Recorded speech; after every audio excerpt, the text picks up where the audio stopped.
Hi, Blue Wire listeners. I'm Greg Olson. I'm excited to partner with Blue Wire to bring you TE1, a podcast where I interview the tight ends who have revolutionized the position. Listen in as I have raw, in-depth conversations with the all-time greats like Shannon Sharpe, Tony Gonzalez, Travis Kelce, and George Kittle. We'll explore how the tight end position has changed over the last 60 years and what it takes to be the very best. Subscribe to TE1 from Blue Wire Studios today, so you're ready for the August premiere.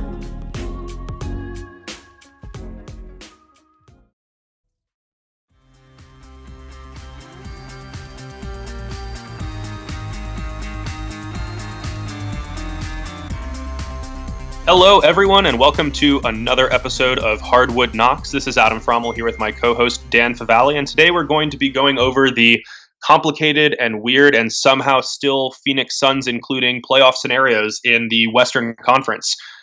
First, a shout out to NFL Sunday Ticket, to Deal Dash, and to betonline.ag, without whom this podcast would not be possible. The bubble in the Western Conference has been so weird.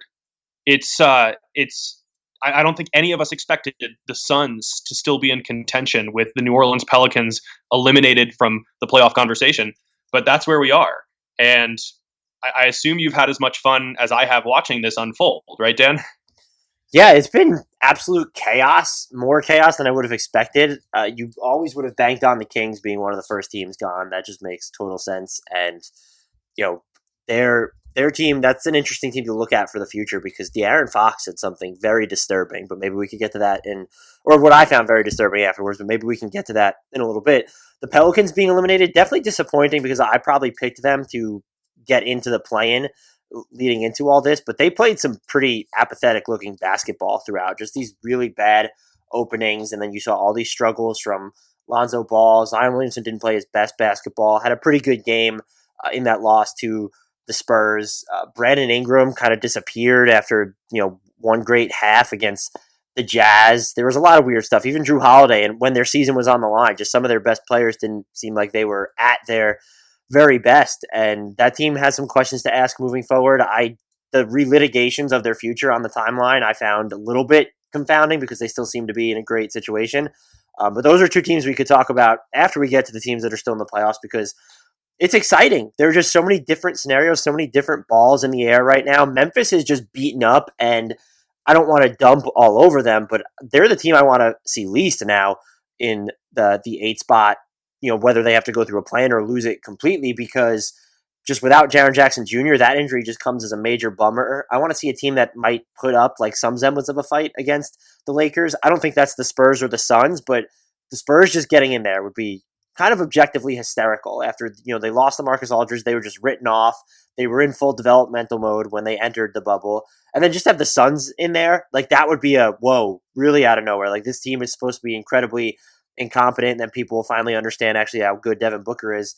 Portland seems like it'll be the best matchup, but there are just so many different scenarios in the air right now, and we're recording this basically as Phoenix plays against, as everyone's calling them, the Zombie Thunder, since they're sitting everybody.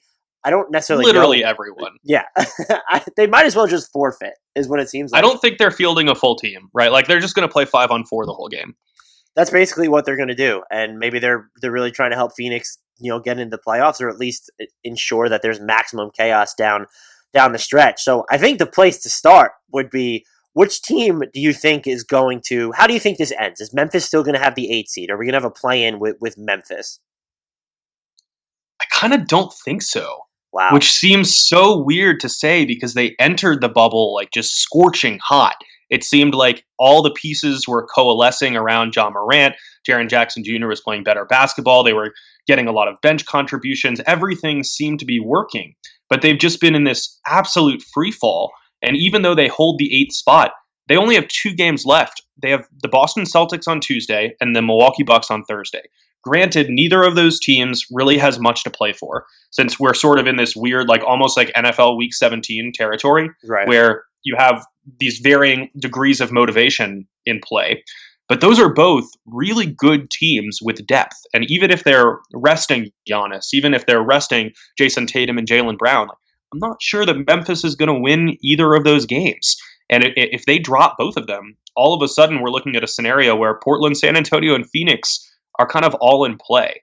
I want to eliminate San Antonio off the bat, which is probably going to come back to bite me because it's the San Antonio Spurs and they're like legally required to be in the playoffs each year. It's been 22 straight seasons.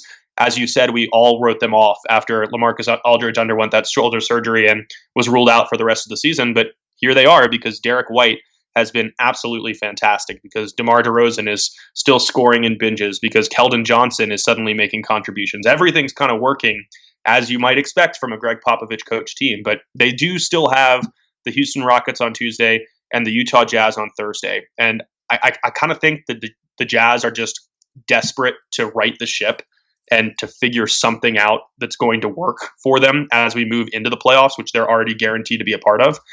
I don't think San Antonio is going to win both of those games. They're 1 game back of Memphis. They're half a game back of Portland.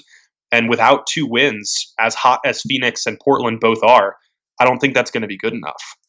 I think what's tough for the Spurs, too, is we don't know what's going to happen with Derek White's left knee. He left that game against the Pelicans with a left knee contusion.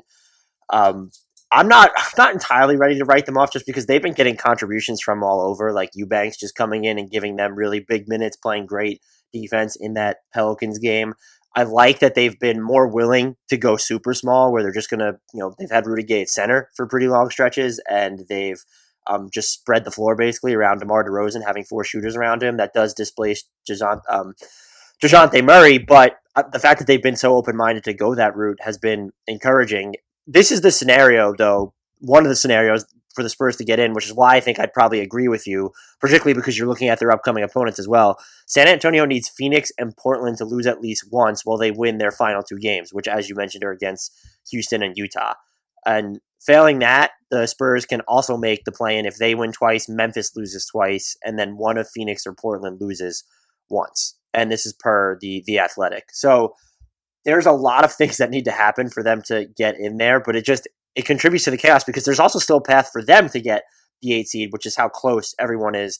The thing I'll push back, though, against is with Memphis. I actually think they're going to end up, I don't know if they make the playoffs. Maybe they lose during a play-in, but I don't think they're going to lose both of those games because I think you might be overcrediting Boston's depth. Like if they just decided to, sit 3 guys in that game, they really drop off after the top 5 or 6, the top 6 players on their team. What do you have against Robert Williams? Exactly. It's Robert Williams has shown flashes, but like, who are you using to? They've struggled when Kemba Walker is off the floor to generate offense at all this year. They have about a league average offense during those stretches. If you sit him because you're just worried about his knee, and you sit Tatum in the same game, I just don't know who's going to generate your offense. Maybe they don't do that. The Bucks, as you said, are super deep. That would be a game that I would write in as a loss for Memphis, but it seems like there's a possibility that they would beat Boston should the Celtics just sit everyone. It does seem like we're going to get a lot of clarity on Tuesday when all these games take place. But just as a quick reminder, the way that the format works for these playoffs, because I think we should explicitly lay that out, is that if the 8th and the 9th seed in the Western Conference are within 4 games of each other, which at this point is a guarantee, that's going to trigger a play-in sort of like pseudo-series for the 8th and final seed. If the 8th seed wins either of the games they're in, the 9th seed would have to win both of them to eliminate the 8th seed and make the playoffs. So that's kind of what we're talking about here, just figuring out who's going to be an 8th and who's going to be a 9th, which is all still up in the air. It does feel like at least one of those spots is going to belong to the Portland Trailblazers. They feel like fait accompli, really does. They're going to be in the play-in tournament at some point. And look, Gary Trent Jr. is shooting 1,000,000,000% from 3. Been absolutely amazing for them. Melo has played well offensively. As people pointed out, they've gone to great lengths to hide him defensively. He spent time on Al Horford during the Sixers game that they just won. And what really comes back to bite them is that loss to the Clippers. I don't even think the Clippers had everyone available for that game. They did not. Well, they never have anyone available, so that just covered my ass there. I don't think they had. Yeah, because Patrick Beverley was jawing at Damian Lillard from the sideline in his street clothes. Right. It was a very I think I said this on Twitter. It was very much like, when you see a defensive back, I'm going to keep making NFL analogies in this episode, apparently. It's like when a defensive back in the NFL gets burned, the receiver drops the pass and the defensive back celebrates. Like, that's kind of what it felt like when Damian Lillard missed those 2 free throws at the end of the game, which never happens, and then missed the game winner, and Beverly's pointing to his wrist like, oh, it's Dame time. Like, yeah, like, good job shutting him down, Bev. Yeah, but they just the way that they're playing, and Damian Lillard just, oh my God. talk about limitless range on his off the dribble three. We knew he was going to respond like this, right? To that letdown at the end. The whole thing too is that people were just dragging him, saying his legacy is built on 2 shots. I saw afterwards. That is just like so factually incorrect. Damian Lillard has been so good just on an individual scale relative to any other superstar in the league ever since that sweep at the hands of the New Orleans Pelicans. Was that 2018 or was that 2017? Whatever. I think it was 2017. I've lost all track of time during 2020. You could say any year, and I would believe you at this point. Wait, it's still 2020? That's unfortunate. It was 1976, right? Yeah, he's been ever since then for the past decade and a half, whatever it's been. Damian Lillard's just been this entrenched top 10 player to me. He is just so good, and the way he's just able to uplift the Blazers. We even saw it this season. They were a playoff caliber team when he was on the court this year, and that means more than it would in most seasons because they were missing Nurkic, they didn't have Collins, they didn't have Rodney Hood, they brought Melo in out of empty gyms, and even though Melo was pretty good for them offensively, that's they plucked Melo out of an empty gym. That's how desperate they were. They don't have Trevor Ariza right now, so the fact that they're here is super impressive. A testament to how he's playing, but they're getting great contributions around him. They don't have Hassan Whiteside right now, but I think we're even starting to see Yusuf Nurkic move better on defense. He made some really just nice plays in space and stuck with ball handlers in their last win. So they seem like a team that's really coming together, and I'd probably vote them as the squad that's most likely to give the Lakers a headache because I wouldn't pick any of these teams to beat the Lakers. The Blazers' final 2 games, Tuesday they play Dallas, and then Thursday they play Brooklyn. And so the Nets are already locked into playing the Raptors right now, but it doesn't matter if the Nets sit everybody because they're already playing their bench players. If they sat everyone, they wouldn't have any players left. Although Joe Harris and Karis LeVert have been balling. LeVert has been fantastic. Moved up into the top 15 of the NBA Math player power rankings as of today, actually. And that's how hot he's been lately. Joe Harris's free agency is going to be fascinating. He's just absolutely incandescent when he's off the ball and then has a chance to just fire immediately. That's a game that you would give them a win, even if the Net. I would imagine the Net. Absolutely. That's the one you give them. Dallas still has stuff to play for, depending on how their game against the Jazz shakes out. So there are all these moving parts up in the air, but the Blazers feel a fait accompli. I'm not saying they're going to get the 8 seed, but they will be one of the 2 teams in the play-in tournament. I have such mixed feelings about this Blazers team because I ultimately agree with everything that you said. I do not want to bet against Damian Lillard in a big game scenario. I'm really impressed with the way that Carmelo Anthony is playing on the offensive end. I'm even more impressed with the level that Yusuf Nurkic has regained and then elevated to since returning from that devastating leg injury. Gary Trent Jr. has been absolutely on fire throughout the bubble experience, and really even a little bit in January and February. And I'm buying into that breakout. I think that the shooting stroke and the overall game are all legitimate there. But at the same time, I think we're also slightly overhyping Portland based on the bubble results. Yeah, they've been hot. They've won 3 of their 5 games or 4 of their 6 games since returning. But they needed overtime to beat Memphis. They barely beat the Rockets and the Nuggets and the 76ers while those squads weren't operating at full strength. They've definitely been a beneficiary of some good fortune just in terms of who they've gotten to play against and some of these results. I agree that they're going to be one of the teams in the play-in. I probably think that they're going to win both games and enter as the 8th seed, but I'm not entirely sold on how much the hype train has taken off here. I think we just need to curtail some of that all-around love that they're receiving and acknowledge that this isn't some scorching team that no one wants to play in the first round of the playoffs. It's still a pretty average team that is probably going to benefit from everything and get into the playoffs. You wouldn't put them though and say they're a leg up over the competition for the 8 spot right now? I think that's more so how I think they have a leg up on the 8th spot, but we're hearing the Nuggets might have tanked. I believe it was against the Clippers to get against the Blazers, to get Portland into that 8th seed, thinking that they're going to give a tougher matchup to the Lakers. That's the part I'm not quite convinced about. Why? Because I don't know how you look at any of the other teams that could face the Lakers and think that any of them would take a game off of LA. or more than a game. Well, I don't think any of them. I think Portland has that higher variance or a better range of outcomes because you have Damian Lillard, you have CJ McCollum.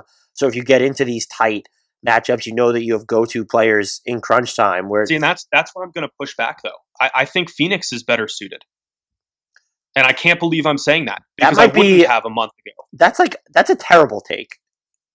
I'm willing to accept that, but like if we're talking about the flammability of Damian Lillard, like Devin Booker has that. I'm so impressed with how DeAndre Ayton is playing. I believe in the defensive growth that we're seeing from him, both on the perimeter and on the interior. Like it seems to have really clicked for him. Mikal Bridges has been phenomenal. Ricky Rubio continues to impress. Cam Johnson is making everything. Like this is a surprisingly dangerous team. And even if I don't think any of these contenders would take even a game from the Lakers when the Lakers are motivated, I kind of think that Phoenix has the highest upside of any of them. That's difficult for me to wrap my head around when you're talking about most of these guys never being to the playoffs. Like Devin Booker being in the postseason for the first time, expecting him to play at this level when he gets there would be difficult for me to believe there. If you were to argue defensively, in a normal season, I might buy that. But because we're already operating in this weird bubble environment and Phoenix keeps winning all of these must-win games, there isn't going to be like that hostile crowd that's wreaking havoc in players' minds. The refs are already whistling everything. Like I'm not sure what's going to change too much between what Phoenix is doing now in must-win games and what they're going to face in a postseason environment. That's a fair point. I still think you're probably underrating just the lack of experience there for many of their best players. And, if you wanted to argue defensively, are they the team that's best suited to go up against the Lakers? I probably wouldn't provide much pushback there. Portland's been terrible on defense, particularly in the bubble. They're 20th of 22 teams in points allowed per possession. I will say that their opponents are shooting 46% on wide open threes, which is definitely not going to continue to happen. So there's probably been some bad luck there for them. I'd rather go with the, more seasoned team and the one that's going to be led by the best player of any of this group, which would be Damian Lillard. I would think that they, no one's going to beat the Lakers in the first round. The Lakers offense has been a mess, but it just feels like if you want to give them a headache, I'd rather pit them against a Damian Lillard led team than a Devin Booker led team at this point. And that's just not a shot at Devin Booker, who's been, not just phenomenal in the bubble, but people are like just catching on to his passing. And that's been a thing for like a really long time. I think even like Ayton years now. Yeah. His Ayton has been better defensively this year for quite some time. So I think this is more people are being exposed more to the Suns and why this is like some sort of an awakening. I just still I wouldn't fully trust them to put up as much of a fight against the Lakers. Maybe if Kelly Oubre Jr. comes back, perhaps that stance changes for me a little bit, although I don't know necessarily what he does for them. I think his defensive reputation exceeds reality by a great deal, even if he has a defensive reputation at this point. I feel like he's always just getting burned off the ball, and that's not just because there are memes to go with that. So I would rather see, if we're just looking for the longest series or the most competitive series, I'd pretty firmly want the Blazers in. I totally get that. I 100% understand it. I came into this episode not really knowing what my prediction was going to be for how these four teams were going to play out.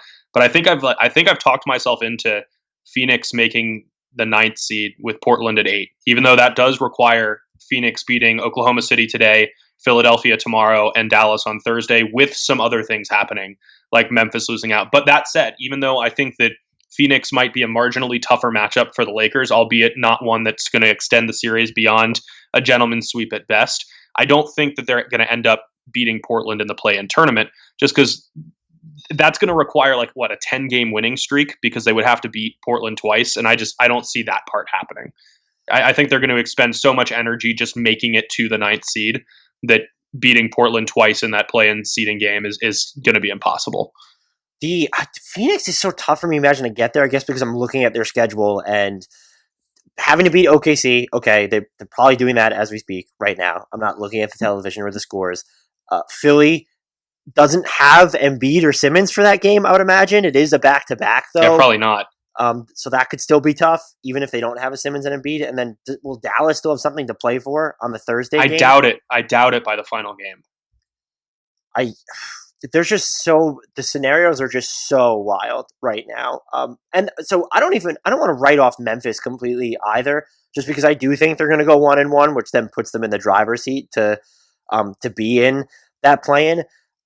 They still have to be, if they retain the 8 spot, they still have to be beaten twice, which I think a lot of people are discounting. And I don't know, would you trust, let's say Memphis keeps the 8 seed, are you trusting any of these teams to actually beat Memphis twice, where you could just look at them and say, you know what, they're going to beat the Grizzlies twice? It's tricky just because we still don't really know what this Memphis team looks like without Jaren Jackson Jr. Yeah, and without that knowledge, it's tough. We're also just now hearing that DeAndre Ayton missed his coronavirus test on Sunday, was retested Monday morning, and can rejoin the team when the results return, per Shams Charania of The Athletic and Stadia. So he is not going to be playing against Oklahoma City as we're recording this. Hopefully he's back and able to play against an Embiid-less Sixers on Tuesday, but that would obviously alter things dramatically if he has to miss both those games. Yeah, I was reading that too. That's a major letdown. The game against the Thunder, given how many people they're sitting, you'd think they should still be okay. But Chris Paul's playing though, so you never know. He might just decide, like, you know what, I don't want Phoenix in there just yet. Sorry. Right. And put them away. It's very possible. For Memphis, though, Jaren Jackson Jr. was just so important to providing floor balance to many of their lineups when they traded Jay Crowder, obviously, and then you never got Justice Winslow to play because he was injured again. And they've been so desperate for shooting that Grayson Allen has played a ton of minutes and played well. That's, you have to close games with Grayson Allen now, though. And so you remove Jaren Jackson Jr. from that equation, the lineup combinations just become so difficult to build. Like, what is their actually best fitting lineup right now? John Morant is in it, and Grayson Allen is in it. Do you play Clark and Valanciunas together for a ton of minutes? That can be a little tough. They both shoot threes, but not in high volume. They're not shooting them well in the bubble. Dylan Brooks seems like a must include, but he might be the worst clutch player in basketball this year, and that's actually an extension that I think is going to end up aging a little bit poorly. I was so surprised people were high on it when it was signed. I wasn't totally low on it because he was having himself a few moments at that point, but he's always just felt so streaky that to invest another 4 years in him, I think it was a 4-year extension, it might have been 3 years, I'll have to look that up, it just seemed a little bit. It's generally not a good thing when you need 3 cold games to get the 1 hot game. That's like the Dylan Brooks experience. When he goes off, he's going off.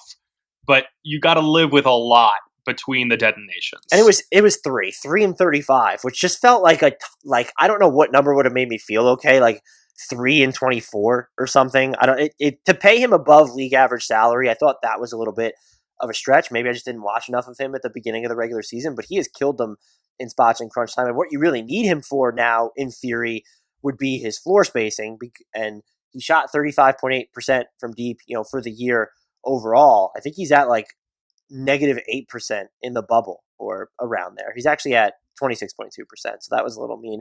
And so I just don't know. Kyle Anderson, he's taking more threes. But the idea that he was going to make them at like this ridiculous clip, as he sort of hinted at towards the beginning of play in what do you call it? The pre-bubble season, whatever you want to say. It's just not there. He's 25%. Since the games have started to matter. And so D'Anthony Melton has never been a shooter. He doesn't take a ton of threes. He's under 12%. It's so hard for them to build these really good lineups. And it's not like it doesn't seem like they're inclined to lean on Josh Jackson at this point. You can throw Anthony Tolliver in the front court to give yourself some functional shooting, but he's just not going to give you much on defense now. And pairing him with another big could really just end up being a disaster. So I look at this roster and think, how are they supposed to play? And they don't really make sense on paper when you look at the best lineups that they could field, or even the lineups that they actually field. And yet I'm also just still not ready to write them off. There's like the final thing I'll say for them, there's like this Pacers West vibe to me. They're clearly not as good, but they're never at full strength, it feels like. Their lineups don't make sense, in part because they're unable to make sense at this point. You always wish that they had Indy has more guys who can shoot. This is a team that you wish had more guys who could shoot. So there's that element there. But they're always just in these games for a better than anticipated amount of time. Even their loss to who did they play on Sunday? Was that Toronto that they lost to? they were just in that game for way longer than they should have been, and before Toronto began pulling away. So I respect what the Grizzlies have done too much this season to really write them off. And what I would also say is if they keep the 8 spot, I'm not entirely sure which team I would guarantee beats them twice in the play. And if it was Portland, I think I would pick Portland, but I would just be like unconfident about it because of how bad Portland's defense has been in the bubble and, on the season overall. In general, it's just really difficult to beat the same team multiple times in a row. I mean, Right. Unless you're talking about a playoff series where you're gearing up and you're making all these strategic adjustments and, just going over everything. And I super laughing because we both just got the newest Shams Charania push notification, right? The breaking news update for the previous breaking news update. Per Charania, Ayton has been cleared and is en route now to join the Suns for the Thunder game. I'm not I understand things need to be reported, but this was literally just course was reversed in the span of how many minutes are we talking about? Like sub 10? Again, 5 minutes. It was 5 minutes. In 2020. Ayton went from, is he going to play? And then 5 minutes later, he's going to play. So in the game that is currently happening. This is just only in 2020, apparently. Very much so. But so, what were you saying? I think we've covered. I don't know at this point. Just that it's tough to beat the same team twice in a row, especially on the neutral court with so many adjustments expected to be made. I feel like whoever ends up in the 8th seed just has this massive advantage, regardless of which combination of two teams it is. But I was going to ask you, one, who do you want to get 8 and 9? And 2, who do you think is going to get 8 and 9? I feel like we've covered all 4 teams at this point, and it's prediction time. I would love to see a play-in tournament between the Spurs and the Blazers. I don't really care how it's set up at that point. I'd rather have the Blazers in 8 in that scenario just because I still think they're going to be the better matchup for the Lakers. But I think it's going to end up being Memphis and Portland. And I'm not entirely sure on the order. I know you look at their games and write them both off as losses. I'm not inclined to go that way. If they do lose on Tuesday, though, that's where then this gets interesting. If Phoenix has won by that point, because then, I think you could probably assume they'll lose against Milwaukee, unless Milwaukee forfeits or something, because the Bucks are so deep. So I'm going with Memphis and Portland, and if you're asking me who I think is going to win in that scenario, I think Portland ends up being the team in the playoffs. I don't know how they get there. Maybe they have to win the play-in tournament, or maybe they actually get to 8, and they only have to win the one game. So regardless, they'll be in the play-in tournament. Bad phrasing there. It's so tough because there are so many different scenarios in the air, and there seems to be more variance in how opponents are going to approach the games against these teams than there would be towards the end of a typical regular season. And part of that is because you don't have the normal bad teams. And so, we're not looking at it, it's the Knicks. It doesn't matter if they're resting anyone. That would be a win anyway. It's, the Grizzlies are playing the Celtics. Are the Celtics actually going to rest anybody? Right. So those questions get difficult to answer. But right now, if I was forced to choose, I would pick the Blazers. I would love to see Memphis and Portland play in that play-in series just because I just absolutely adore Ja Morant's game. I want to see it as much as possible, and I would just absolutely love getting to see him on that stage going head-to-head with Damian Lillard and just seeing what he can do in that moment. What I think is going to happen, I'm going to stick with my Portland at 8 and Phoenix at 9 prediction, and Portland winning the second of those 2 games. I think the other thing I didn't say about Phoenix earlier that I do think is a salient point is that of these 4 teams, they're the only one that's benefiting from pre-hiatus continuity. Memphis is trying to figure out how it's going to operate without Jaren Jackson Jr. Portland is trying to figure out how it's going to operate with Yusuf Nurkic, with this more effective version of Carmelo Anthony, trying to give Gary Trent Jr. more touches. San Antonio is trying to figure out how they're going to work without LaMarcus Aldridge in the picture, and potentially now without Derek White in the picture. And Phoenix does have generally the same rotation, and I think that's a big advantage here.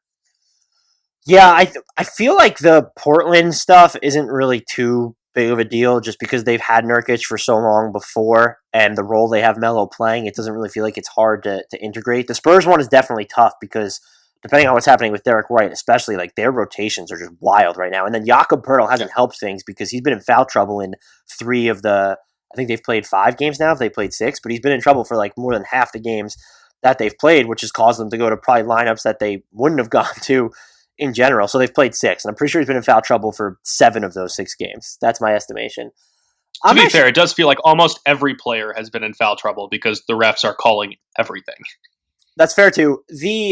I'm actually curious as to why you actually want to see the Grizzlies play the Blazers, because the experience loses something. I love John Morant. The Grizzlies are good, and I think if you look on paper and you say the 3 best players on their team are Brandon Clark, Jonas Valanciunas, and John Morant, that's not egregiously bad. That's solid. That's fine. But it's very solid. The way that roster kind of coalesces together right now, I just don't know that would make for the most entertaining matchup. And so I'd probably rather see Memphis this. And I feel like I'm shitting on Memphis right now. I don't want to. It's just because losing Jaren Jackson Jr. is such a blow to the way that they play that I'm so much lower on them. And so I'd rather see any other combination of teams in the play-in tournament than them right now. And this is coming from someone who John Morant is probably one of my 5 to 10 favorite players to watch in the league right now. I think I'm just valuing the Morant experience a little bit more than you are. It might not be the most entertaining series, but that wasn't really the question, just because it's who I want to see, and that's Morant, it's Brandon Clark, and I've long felt that Jonas Valanciunas is one of the more underrated players in the league, and I would love to see him get some shine on a truly national stage, if that's where the focus of the entire basketball world is on the 8 versus 9 seed in the West. He's going to be a central figure. He's going to get some credit, and he deserves that credit. So it's more those more personal reasons than what might be the purely most entertaining series of these possibilities. You want to spend a couple minutes on the 2 teams that are definitely not going to be in the playoffs? The Hawks and the Knicks? No, I'm done talking about the Knicks for forever and ever. The Kings and the Pelicans. The Kings, Darren Fox said this after the game. Someone asked him if he felt the team had a clearly defined identity this season, and he said that when playing a team like the Rockets, you have to know what you're going to do. He doesn't think the team knew that in their loss to the Rockets. He said that happened a lot throughout the season, and this is from Richard Avanowski. He writes for the Sacramento Bee, and so that's what Darren Fox said. That's troubling. That's mind-meltingly troubling. And you look at how long it took the Kings to kind of lean into their speedball this season too, where they were just slowing things down the half court entirely too often. And I feel like it happened in a couple games during the bubble as well. They've got some like real issues, and that's something you could always say about the Kings. But one of the things that's going to be super complicated about this roster is you have De'Aaron Fox, who's extension eligible now, and he's going to get the max, whether they give it to him as an extension or in restricted free agency. It doesn't matter. In 21, 22, he's going to be on a max deal. You have Bogdanovich is a restricted free agent this year. You've already paid Harrison Barnes. You've already paid Buddy Hield. And so all of a sudden, fast forward, next season they'll be fine. You pay Bogey, whatever, you'll be fine. The season after that, you're looking at a team that could be in tax territory for a core of Harrison Barnes, Bogdanovich, Buddy Hield, and De'Aaron Fox. And then Richaun Holmes is also going to be a free agent at that point. Let's not forget that Marvin Bagley will be on the roster for $11.3 million team option. That's not nothing. Bielita will be a free agent that summer as well. They're in this really awkward, fragile territory, and it feels like they always need this, but it feels like there needs to be a significant overhaul in Sacramento. Yeah, it feels like they might need to restart, which is not ideal for a franchise that has not made the playoffs since 2006, nor has it posted a winning season since 2006. It came close last year with a 39-43 record, which actually has a better winning percentage than they have this year because they just totally floundered at the end of the year. I agree with you. I don't know what the path forward is to have a legitimately high ceiling with this team. De'Aaron Fox is incredible. He's going to elevate everyone. He is moving towards superstar territory. He's going to be in the All-Star and All-NBA conversation moving forward. But what other pieces do you really have a lot of confidence in here? It would be great if Marvin Bagley could stay healthy and show more than just flashes of what made him the top pick and one of the top picks in the draft when he was coming out of Duke. But I have no confidence in that happening. we haven't seen anyone really step up and take control of that number 2 on the roster status. Buddy Hield had to be moved to the bench. Bogdanovich is definitely inconsistent. He had the 35-point explosion on the heels of a game where he shot like 3 for 72. I don't know that I see a path forward to even making the playoffs with this current roster, especially given how deep the West is every single year and how many up and coming teams we have that are going to keep challenging for these postseason spots. And if you aren't able to either move back and add another potential superstar through the draft, what is the path forward? Right. And that's it. How do you get to become a surefire playoff team? And that's a really difficult question to answer, as you alluded to, in the West. And, the Buddy Hield stuff, he played well off the bench for them this year for the most part, not so much in the bubble. But is he going to be content? Right. That's something you have to worry about. And also, he becomes a different type of asset when his extension kicks in. 4 years, $94 million, I believe is what he signed for. And so that's something you have to grapple with. They do have the hardest part in place where you have Darren Fox. I think he can be the best player on a contender. And so that's the hardest player of a rebuild to find. But how do you build around him? I think they read too much into last year is what we're ultimately seeing by reinvesting in Harrison Barnes, by paying Corey Joseph. We forget that Trevor Ariza was on this team to start the season. I've said this many times, but shout out to Trevor Ariza for just going to get the bag and then deciding that I'll figure out how to get to a better team at midseason, because that's just how he operates now. And I'm so in favor of it. Their path would be, though, is that maybe they can talk themselves into standing relatively pat, re-sign Bogdanovich, just move. Maybe you're able to keep Harry Giles. I don't know what he would command on the market. They already declined his team options, so that's going to limit what they can offer him. But if you have a healthier Richaun Holmes, if you have a healthier Marvin Bagley, maybe you can implant yourself into that playoff discussion. But even then, let's assume this roster is fully healthy going into next year. They still feel like they're one significant piece short. And I don't know, would it change your view of them if they went out and they were able to get a trade for Aaron Gordon over the offseason so that they just have more defensive optionality and then just this another higher swing piece? But in that scenario, I don't know that you want to necessarily give up Buddy Hield for Aaron Gordon. I think Buddy Hield in a vacuum is probably the better player. I don't know. Aaron Gordon's really come along as a passer, and what he can do on defense certainly matters. Also, the Magic's asking price on him may have just went up because they might not have Jonathan Isaac at all for next season. So there's so many questions for the Kings, but I'm with you. I don't think, I don't think you can look at them and say they're even one of the 10 or 11 best teams in the West next year, because my question to you would be, if you look at the West right now, which team, as currently constructed, is going to say, you know what, we're not making the postseason this year? I don't know that there is one. You need something to happen over the offseason for a team to identify itself as one. I think a lot of people. Let's go through those real fast, right? Like, we have the two LA teams that obviously aren't going anywhere because they have the superstar pairings, unless Anthony Davis shocks the world by going somewhere else. We have Denver, which is always going to be competitive with Jokic there, and they're still building something special there. Houston still has James Harden and Russell Westbrook. The Thunder still have Shai Gilgeous-Alexander, and Chris Paul is probably going to stay there because they're now convinced that they can be competitive. The Jazz could maybe break something up if they just absolutely flame out in the first round, but then you still have the up-and-coming Mavericks and the Grizzlies and the Damian Lillard, CJ McCollum, Yusuf Nurkic Blazers, and the Suns and the Pelicans and the Timberwolves with Karl Anthony Towns and D'Angelo Russell. And let's not forget about the Golden State Warriors, who are going to have Steph and Clay back next year. Like, you need to. The Kings could be the worst team in the Western Conference next year. Right. This would need to be a scenario. I think there's a chance the Grizzlies could drop off significantly. A lot hinges on how the Justice Winslow fit ends up panning out for them. But you're banking on, if you want to say they're going to be guaranteed teams below the Kings next year, you're basically saying, well, the Thunder are going to trade everybody, or the Spurs are going to go that route as well. And that might be a tougher route for the Spurs to go now that they've played so well in Disney, where it's like, oh, some of these youngsters just might be ready to compete right now. Keldon Johnson is good and apparently doesn't miss and can really move on defense and hold up against some fours. And Lonnie Walker looks pretty good on offense as well. That's Greg Popovich could start you and I, and they would be in playoff contention. Apparently. That's apparently the takeaway there. So the Kings, as ever, are on delicate ground. The Pelicans are different. They're so well built for the future. I'm willing, can we plead that Zion Williamson didn't even play in 30 games this year and that if you look at his season, it was like a tale of 4 or 5 seasons because he has the preseason, gets injured, comes back, then there's the long hiatus, then goes into the Disney training camp, has to leave. I believe it was for family reasons, then coming back, trying to ramp into shape, and then he's like a little bit better on offense, closing, or I guess I'm talking specifically about their game against the Spurs, in which they lost on Sunday.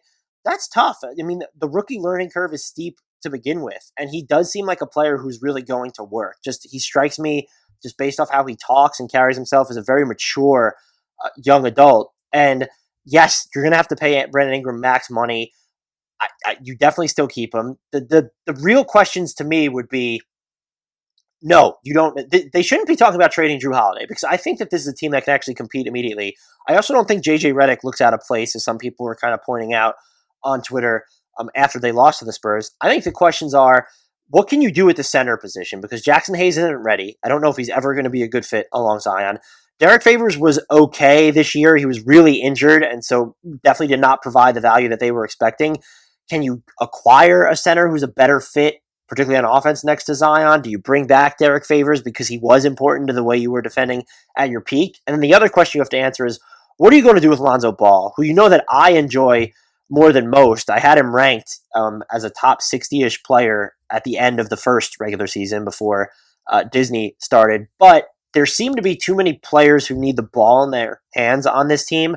And if you want, I think you keep Drew, you keep Ingram. And so that leaves him a little bit out of place. You don't want to have him on the ball too much because you want them to get their touches. But having him off the ball, even when he's not hesitant to shoot threes, he's shown that he can kind of disappear, or he'll go through those really freezing cold streaks. And so you should probably test the trade market on him, would be my next step. If we're talking about the most nuclear move the Pelicans should explore, I think it's seeing what they could get for Lonzo Ball, particularly because he's also extension eligible and going to be a restricted free agent in 2021 himself. Look, I don't know what you're talking about. Have you watched the Pelicans in the bubble? They can't play defense. They can't close games. Zion is out of shape and doesn't play defense. They need to break it up and start over. Just let Brandon Ingram walk, trade everyone, maybe even trade Zion, because he can't stay on the court for more than 20 minutes per game. But I know you're being hyperbolic. No, this is all a joke. Like, I would run it back entirely. This team, when all the pieces work, has been fantastic.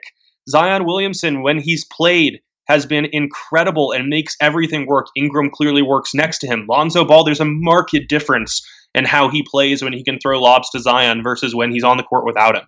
When they have all of their main pieces on the floor, they've had one of the best 5-man units in the NBA this season, admittedly in a relatively small sample size, but we also have reason to believe that these pieces are so young that they're just going to continue getting better. What happens when Zion can play 30 minutes a game for a full season next year? I don't see any reason to believe that can't happen given his work ethic and how effective he's been when he has had longer stints. I don't know that they need to make any changes. I don't think they need to make any changes, but if you were looking because you feel like you're on an expedited timeline and you need to do something, I don't think the reactions to me were it was doom and gloom for a team that I think is set up. If you go 5 to 7 years into the future, I don't know which team you're necessarily putting in front of them. If you want it to be Boston, if you're going to tell me that Giannis resigns in Milwaukee, fine. They're in the top 5 of that long-term future discussion. Like, just end of story. And I feel like this conversation also has to mention where their priorities were. They made it very clear. They did not attempt to hide it at all, that they were more concerned about their future than pushing for a playoff spot this season, because what would that have done? Okay, you get some playoff experience for the youngsters, but you get swept by the Lakers in the first round. Is that really worth risking Zion's health? Is it worth risking any other pieces? Like, it wasn't to them, and they acted accordingly, and they've been getting trashed for doing so because they did give up some winnable games by keeping Zion on the bench towards the end of the contest, and maybe not necessarily playing their most potent lineup combinations at every twist and turn. But they never offered any reason to believe that their goal was to make the playoffs. And we assume that every team should be trying to be as competitive as possible, and once you get to the postseason, anything can happen. But they were just being realistic. And I think it's colored this conversation in a strange way. Right, and that's the other thing too, is I don't look the lethargy on getting back in defense for such long stretches. Like that's definitely annoying because these games had stakes, and so regardless of what the team's Right. intent was, the players should want to win. I'm not going to question anyone's desire to win, but there were times where the Pelicans just didn't appear interested, and they were comatose on defense. Honestly, I think it's fair to question that. Like when it's made explicit by the front office, it is harder to compete in these scenarios, and it's a young team. Like it was tough for them to find the necessary motivation here, and they should be held accountable for that. But it isn't necessarily a condemnation of the future of the incumbents. And the other issue, as you touched upon, was the lineups were just weird. Like there were too many minutes in the bubble specifically where, like, why do you have like Drew Holiday and Brandon Ingram on the bench at the same time? Brandon Ingram, the shots he can create for his teammates when he gets going downhill, if you're worried about the fit between he and Zion, like give him a lot of Ingram plus bench minutes if those are the units you're going to run out. Like the fact they were so reliant on Frank Jackson was just so bizarre to me. They seemed to go to Nicolo Melli like way too early for my taste as well. And my guess would be I'm not going to pin the bubble or this season on Alvin Gentry because my gut feeling is if Zion is healthy the entire year, the Pelicans are a playoff team. That's my gut feeling. But I almost find it hard to believe that Alvin Gentry is going to be there next season. It just feels like a poorly kept secret at this point that he's not going to be the coach of this team. There is a new front office regime in place dating back to last summer. They typically do like to install their own guy. This felt like a unique situation because Gentry did so well with the Davis departure, like handling that, and then it did seem like he and David Griffin were on the same page and in the same, just on more on the same page than an incumbent coach and a new executive would be. But now I'm at the point where I'd almost be shocked that he'd still be in New Orleans next year. And the rumor is that the two favorites for the job are Tyronn Lue and Jason Kidd. One of those is a good option, and it is not Jason Kidd. I would love to see what Lue could do with a team that had a more traditional coaching role than the Cleveland Cavaliers had when LeBron James was on that team, because as great as LeBron is, he is definitely a forceful personality who gets to make a lot of decisions that not a lot of players get to make. And I would genuinely like to see what Lue can do with a cohesive team filled with up-and-coming players. I have no interest in seeing Jason Kidd wreck Zion Williamson's career. Wreck seems like a strong word, but keep Jason Kidd and Mark Jackson all the way away from this team. I don't know that they look at this because maybe he feels too developmental, but Kenny Atkinson feels like he might be an interesting fit for this roster. But let's not talk let's not talk about replacing Alvin Gentry before he's actually fired. Excuse me. My one quick note before I ask you about the Sixers. Another breaking news nugget. Terrence Ross has had to leave the Disney bubble due to a personal non-COVID medical matter, according to Woj. He'll undergo off-site tests as advised by league physicians. He is not going to play in their game against Brooklyn on Tuesday, and his availability moving forward will depend on the test results and NBA quarantine protocols. Now, I want to ask you about the Sixers, they're entirely too fascinating at this point. Like, they're uncomfortably fascinating because of why they're fascinating. Ben Simmons, they haven't ruled him out for the season, but I would be shocked if he played again this year. He's dealing with what amounts to a dislocated left knee, and he's having surgery on it. So I wouldn't expect to see him for the rest of the year. Maybe if they're in the finals or something, but I don't expect to see them in the finals. Embiid, good luck with that. Yeah, Embiid left their game on Sunday with, I think it was a left ankle injury. I'm not even sure which ankle it was, but he left with an ankle injury, and we're still waiting on an update. We actually didn't lead with this at the top of the podcast in hopes that there might be a breaking news nugget about what his availability would be. This is just something that's like, he missed time in the playoffs last year. His minutes were stringently managed, particularly in that first round series against the Nets, because he was laboring through injuries. What do you make of this team right now, Adam? I have no idea. I would love to see what this team could do with a healthy Embiid leading the charge. He was so good early in the bubble before this injury. I'd love to see how far he could take them, if he could potentially keep them alive long enough that Simmons could return. But I highly doubt that that's going to be the case. And just a shame on you to the Philadelphia front office for continuing to run with this experiment. And I'm not talking about putting Ben Simmons and Joel Embiid together. I'm talking about not putting the right players around them. This duo has been phenomenal when they've both been on the court. It can absolutely work despite both having shooting limitations, despite Simmons not thriving off the ball. But you have to actually put shooters around them. And the Sixers, for whatever reason, have staunchly refused to do that. And I feel like we've just had another year squandered of this duo that could potentially be such a devastating combination against any opponent because the front office can't find the right pieces to put around them. Like, we always hear, like, oh, we need to break them up. Which one of them are they going to trade? Like, maybe we should do the easier fix, which is to put the actual proper complementary pieces around them. Right, and the closest they came to doing that was 2017-2018, when you had Redick, Rocco, and Dario Saric. I wouldn't say that those were the perfect complements, but the idea you need more than someone who can hit standstill threes. You need functional shooting to me, someone who can move. It doesn't necessarily have to be JJ Redick, but you need functional shooting and ball handling, and they have gone in the complete opposite direction. And this idea that it can't work is bizarre to me. Maybe they're not the cleanest fit, but in 2017-2018, Philly was a plus 16.2 points per 100 possessions with Joel Embiid and Ben Simmons on the court. Last year, plus 9.5 points per 100 possessions when they shared the floor. This year, plus 1.8. And a lot of that has to do with the roster construction. And the money that they've committed to Al Horford is equity burned that they couldn't use on others. And even just making smaller moves on the margins. It's clear that if given the choice, would you rather have had JJ Redick and Jimmy Butler or Tobias Harris and Al Horford?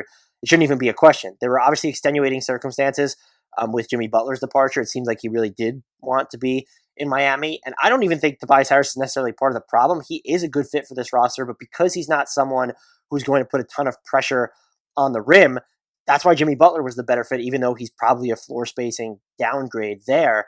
And this team without Joel Embiid and Ben Simmons, it would be absolutely cooked. I don't know if you would, the luxury of having a Tobias Harris and Al Horford and then Josh Richardson, who went absolutely off over the weekend, is, oh, hey, maybe you can, kind of steal some games. You gut out a first round series, have like that Pacers feel to the way that you're playing. It's certainly possible, but I don't know what I would expect from them, honestly, if Embiid and Simmons both aren't available leading in to the playoffs. The good news is that if Embiid is available, when Horford and Embiid have played without Simmons, the offense has absolutely hummed. I think they have an offensive rating of near 120.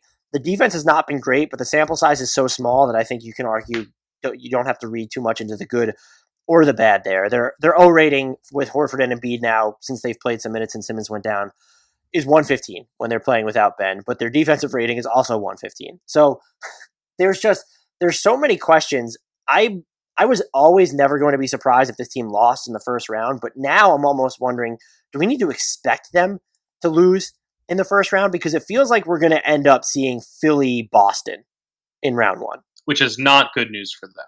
No, I think people wanted to see the Sixers face the Celtics, but that was if you had both Ben Simmons and Joel Embiid.